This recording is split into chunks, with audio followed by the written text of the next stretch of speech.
Et nous enchaînons avec Marché à thème, le dernier quart d'heure thématique de Smart Bourse. Et nous allons justement passer au crible ensemble une thématique d'investissement avec Ronnie Michali. Bonjour Ronnie Michali.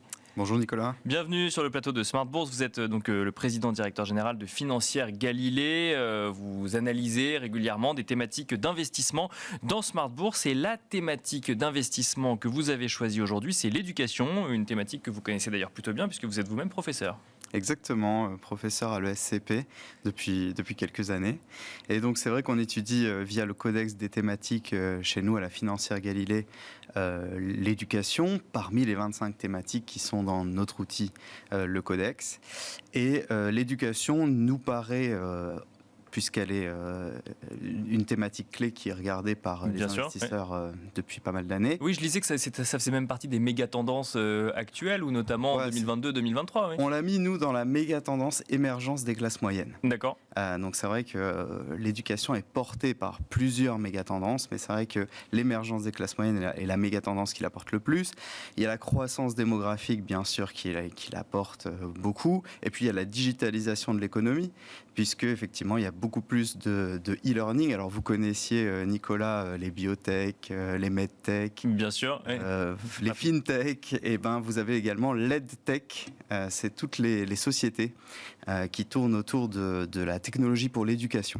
D'accord. Donc voilà, une thématique qui pour nous est structurelle, internationale et transversale. Il faut qu'elle ait les trois caractéristiques pour être dans le codex des thématiques. Et donc structurelle, si je détaille un tout petit peu, elle l'est donc parce qu'elle fait partie aussi des 17 ODD des Nations Unies, donc bien sûr, un soutien des pouvoirs publics un peu partout dans le monde, par des subventions, des incitations fiscales, etc. Elle l'est aussi parce que, bien sûr, on va avoir le développement, surtout depuis le Covid, du e-learning, avec la taille du marché du e-learning qui est passé de 250 milliards. On estime qu'elle sera à 1000 milliards en 2027. Donc non seulement c'est un sujet qui est porté par les gouvernements ou par les pouvoirs publics, mais en plus de ça, il y a une sorte de possibilité entrepreneuriale dans le secteur via les EdTech, c'est ça ? Exactement, voilà, tout à fait. Et puis l'émergence des classes moyennes, comme je disais, les classes moyennes se rendent compte très rapidement que l'éducation permet l'accès à l'autonomie financière et qu'elle permet bien sûr des perspectives d'emploi plus favorables. C'est la fameuse formule de Victor Hugo que vous connaissez certainement, c'est « ouvrez des écoles, vous fermerez des prisons ». Donc voilà, une thématique réellement structurelle, internationale. Alors, je peux revenir dessus, mais bien sûr, c'est vrai que on parlait de l'ESCP tout à l'heure. Comme tous les groupes d'enseignement supérieur, ils se sont largement développés partout en Europe et dans le monde même. Moi, je donne des cours sur le campus de Londres de l'ESCP, mais enfin, ils en ont un à Berlin, ils en ont un à Varsovie, ils en ont un à Turin, enfin, ils en ont partout. Et donc, l'ESCP, c'est pas coté, mais par contre, ça utilise Blackboard, qui est une société cotée pour tout ce qui est matériel éducatif et pédagogique. Donc voilà, une thématique vraiment internationale. Internationale et transversale. Et transversale, donc dans le sens multisectoriel. D'accord. Oui. Alors il y a le secteur de la technologie qui est concerné, avec donc l'EdTech, par exemple, avec Workday, que vous connaissez peut-être, qui est une société qui œuvre dans la technologie pour l'éducation. La consommation discrétionnaire avec Pearson, donc le fameux éditeur de matériel pédagogique que tout le monde connaît. On a également dans les Communication Services, la plateforme Kahoot, par exemple, qui permet j'utilise parfois d'éditer des quiz en ligne pédagogiques pour les étudiants. Bien sûr, oui. Et puis les services à l'industrie aussi, puisque la thématique recouvre aussi le suivi de carrière, la formation continue, avec Adecco, Randstad par exemple. Donc vraiment une thématique qui contient plusieurs secteurs. Dans ce sens, elle est transversale, c'est-à-dire multisectorielle. Si on regarde d'un point de vue boursier cette thématique d'investissement, comment se comporte-t-elle, Ronnie Michali ? Alors la thématique a baissé de 37% sur 2 ans. D'accord. Vous allez vous dire, voilà une méga tendance. Voilà. Pourquoi est-ce qu'il vient avec une thématique avec des performances aussi catastrophiques ? Cependant, 2021, ça coïncide quand même avec l'année où la Chine a mis la main sur le secteur de l'éducation privée. Bien sûr. Voilà, et lui a réellement serré la vis. Et 2022, ça correspond effectivement à la baisse des valeurs technologie dans l'éducation du fait de l'inflation, la hausse des taux, etc. Cependant, on pense qu'avec une croissance du chiffre d'affaires de 10% par an sur les 3 prochaines années, avec une croissance des BPA de 17% par an, le potentiel boursier, puisque c'est ça qui nous intéresse, de la thématique est quand même retrouvé. On a d'ailleurs déjà gagné depuis septembre dernier 30%. Bon, mais quand vous faites 40, il faut faire plus de 60 pour retrouver les niveaux au moins le niveau initial. Voilà. Et alors sur la répartition géographique, les actions qui composent la thématique sont vraiment partout dans le monde. Ça, c'est bien parce que ça diversifie bien les portefeuilles. Et également, quelque chose de très positif, c'est une thématique très ESG.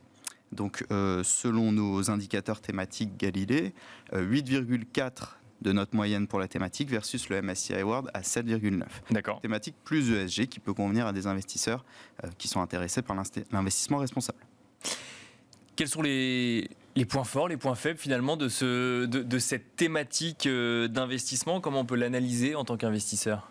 Alors, les points forts, on en a un tout petit peu parlé au début, mais bien sûr, l'éducation, c'est un investissement de long terme. Donc, on a une visibilité sur les investissements, sur les cash flows, notamment parce qu'il y a des aides des pouvoirs publics, mais également les groupes privés. Quand ils investissent, je parlais des groupes scolaires par exemple, du supérieur, quand ils ouvrent un nouveau campus ou quand ils investissent dans un pays, effectivement, ça nous donne de la visibilité pour les années à venir. Mais alors, justement, là, on parle de groupes scolaires. Quand on parle d'éducation, ça concerne que les groupes scolaires ou tout ce qui est associé, ou on va aussi parler de formation professionnelle, par exemple? Alors non, formation professionnelle, tout ce qui est également technologie éducative, les fournitures scolaires aussi, les services aux groupes scolaires, mais également aux enseignants, aux étudiants.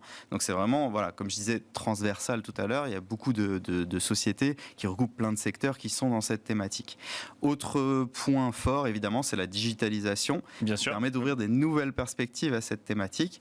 Il y a des études qui ont été faites et en France, 91% des sondés pensent que le confinement a été un révélateur de l'importance de la formation digitale en entreprise. Donc voilà, ça c'est pour les points forts. Là, on vient justement sur les formations professionnelles. Tout à fait. D'accord. Professionnel, voilà. Okay. Les points faibles, alors le caractère politique de l'éducation. Lorsque la Chine va par exemple interdire aux groupes de soutien privé scolaire d'enseigner finalement le week-end ou pendant les vacances, va demander à certains groupes de devenir des organisations à but non lucratif. Bon, ça évidemment, c'est... En termes de chiffre d'affaires, ça peut effectivement avoir une incidence. Oui. Ça a fait très mal à certaines boîtes. Le coût élevé dans certains pays de l'éducation, notamment aux États-Unis par exemple, c'est vraiment quelque chose qui est atteignable que par des classes supérieures ou celles qui, éventuellement des gens qui se font aider, mais c'est vrai que le coût est vraiment très très cher et ça ne fait que monter. Et le manque de professeurs, ça c'est quelque chose dont on ne parle pas très souvent, mais d'ici 2030, dans le monde, il faudra recruter 68 millions de professeurs. Et c'est vraiment là où le bas blesse, très souvent, surtout pour les sociétés qui sont des plateformes en ligne d'éducation. D'accord, parce qu'il faut quelqu'un effectivement pour créer du contenu de qualité, et là il faut des professeurs et on a parfois du mal à les trouver. Exactement, comme dans plein de secteurs, c'est la guerre du contenu en ce moment. Les plateformes sont là, elles sont prêtes, elles sont très bien finies. Le contenu, c'est vraiment le nerf de la guerre. Oui, alors du coup j'investis dans quoi concrètement? Parce qu'effectivement tous les exemples qu'on a donnés ne sont pas forcément des entreprises cotées, notamment quand on parle de groupes scolaires. Voilà. Concrètement, on investit quoi? Via des fonds, et dans quel type de fonds on peut investir? Alors la dernière étape du codex des thématiques, c'est l'étude du gisement de fonds, puisqu'on crée des portefeuilles de fonds chez Financière Galilée notamment, et on a identifié 3 fonds et ETF, parce qu'il y en ait pour tous les goûts. Donc Sycomore Global Education, c'est le premier. Ce qui est assez intéressant avec celui-là, c'est que entre les États-Unis et le Royaume-Uni, c'est 60% de l'allocation. Il y a très peu de Chine dedans, donc vous enlevez le risque Chine, politique, etc. si vous voulez investir via ce fonds. Et il est plus sur la consommation discrétionnaire. Il y a EDR Human Capital chez Edmond Rothschild. Lui, il est plus large, c'est tout le capital humain, mais il y a beaucoup d'éducation évidemment dedans. Lui est plus technologique. D'accord. La première ligne, c'est Microsoft, par exemple, de ce fonds. Et enfin, en ETF, Rise Education, Tech Digital Learning, tout est dans le nom. Vous allez pouvoir, avec celui-là, investir plus sur l'EdTech, le e-learning finalement. C'est intéressant de voir que finalement, dans une thématique éducation, on retrouve du Microsoft, qui pourrait être aussi une valeur technologique, enfin qui pourrait être classée dans d'autres catégorisations. Absolument. Nous, on aime bien les sociétés de gestion qui vont mesurer la part du chiffre d'affaires des sociétés dans lesquelles ils investissent à la thématique. D'accord, en lien avec la thématique décidée. Et donc là, on en trouve chez Microsoft comme dans d'autres entreprises pour le coup. Bien sûr, exactement. Mais nous, ça nous permet de recoller les morceaux lorsqu'on a cette statistique-là. C'est Montpensier qui le fait très bien. Ils analysent la pureté de la thématique, mais je crois que de plus en plus, ça va se démocratiser pour pouvoir avoir vraiment des thématiques qui ne sont pas du thématique washing, comme on appelle. Bien sûr, oui. Des thématiques un peu tarte à la crème, où il y a un peu tout et n'importe quoi dedans. Merci beaucoup Ronnie Micheli d'être venu sur le Merci, plateau de Smart Bourse détailler cette thématique éducation et notamment donc son parcours boursier. Ronnie Micheli, je rappelle que vous êtes président directeur général de Financière Galilée.